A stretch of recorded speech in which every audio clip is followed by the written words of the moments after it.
Mapagpalang araw po sa ating lahat. Ako po si Charles at welcome po sa aking daily devotion. Sa araw na ito ating tutuloy, ating tatalakayin ang concept of adoption. So ano nga ba tayo? Anak nga ba tayo ng Panginoon or mga ampon lamang? So ang sagot is tayo ay ampon, tayo inadopt, tayo ay ampon ng Panginoon, tayo ay inampon niya at ginawa niya mga anak. So, Galatians chapter 4 verse 4 to 6 ang sabi rito.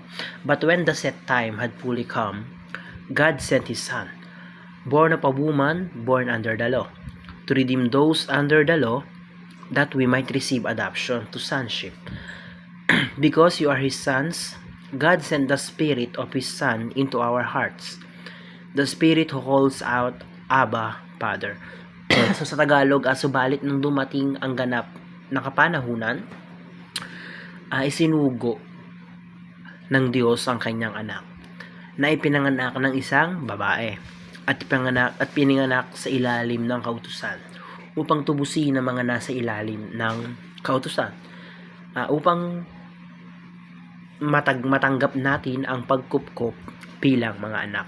At sapagkat kayo'y mga anak, isinugo ng Diyos ang spirito ng kanyang anak sa ating mga puso na sumisigaw, Aba, Ama. So punta tayo sa unang katuruan ng sabi rito, there is only one Son of God. So ang tanging anak lang ng ating Panginoon ay si Jesucristo. Kumbaga siya lang yung talagang tunay na anak ng Diyos Ama, ng Diyos. Tayo sa pamamagitan ni Jesucristo, tsaka lang tayo naging anak. Kumbaga inampun tayo sa pamamagitan ni Jesus, tinubos niya tayo yung si Jesus yung naging, kumbaga yung sumalo sa atin at yung tumanggap sa atin. Kaya dahil doon, naging anak na rin tayo ng Panginoon. So there is only one Son of God. So si Jesus lamang ang anak ng Diyos, and tayong mga tao ay ampon lamang. So sa ikalawang teaching ang sabi dito, ito yung sinasabi ko, we are adopted children through Jesus Christ. So yun nga, gaya ng sabi ko, sa pamamagitan ni Jesucristo, naging anak tayo ng Diyos. Sa pamamagitan ni Jesucristo, pinadala siya dito, siya yung tumubos sa atin, siya yung naglinis muli sa atin. Nang sa ganun kasi nga, tayo ay mga kaaway. Tayo ay mga kaaway ng Diyos Ama dahil tayo ay makasalanan. Tayo ay nagtaksil sa Kanya at tinalikuran natin siya dahil nga sa mga kasalanang ginawa natin, sa mga kasalanang ginawa ni Eva at Adan.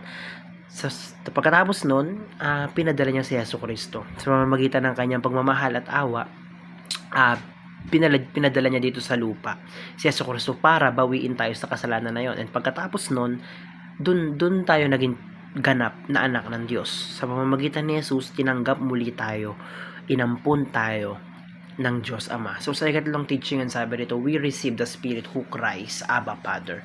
So ayun, sinasabi rito na tayo na mga anak ng Diyos, tayo na mga ampun ng Diyos, naging anak tayo sa pamamagitan ng Espiritu Santo. Kumbaga, Espiritu Santo yung gumagalaw,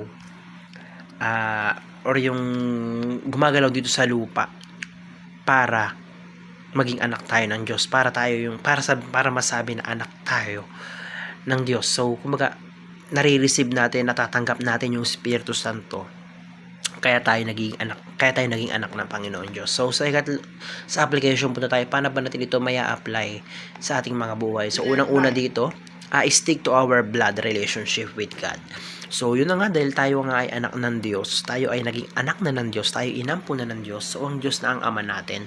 So dapat nating panindigan, so dapat natin na ikaw na anak ng Diyos, tayo na anak ng Diyos, ay dapat pinangangatawanan natin, or kumbaga sinasabuhay natin, kumbaga sundin natin yung mga utos niya, or mamuhay tayo nang naaayon sa ating Ama, sa ating Diyos. So kumbaga, stick to our blood relationship with God. Palagi natin tatandaan na tayo ay anak na ng Diyos. So kumilos tayo, umasta tayo na anak ng Diyos. So sa ikalawang application na sabi nito, rely on our union with Christ. So rely, so kumbaga yun yung panghawakan natin, or doon tayo kumuha ng lakas or bumase. Dahil yun nga, dahil sa pamamagitan ni Jesucristo, pinag-isa tayo. Sa pamamagitan niya, naging anak tayo ng Panginoong Diyos. Dahil yun nga, tinubos niya tayo, siya yung naging kabayaran sa mga kasalanan natin, and pagkatapos nun, naging isa tayo at si Yesu Cristo ay naging isa. So, ang kailangan natin gawin ay pahalagahan yun. Kailangan natin gawin at doon tayo kumapit tayo, doon na tayo ay isa na kay Kristo. So, sa ikatlong application na sabi nito, live a spirit-led life as evidence of adoption. So, yun ang kagaya na sabi ko, patunayan natin na tayo ay anak ng Diyos. So, ipamuhay natin yung buhay natin na, sabi dito, spirit-led life.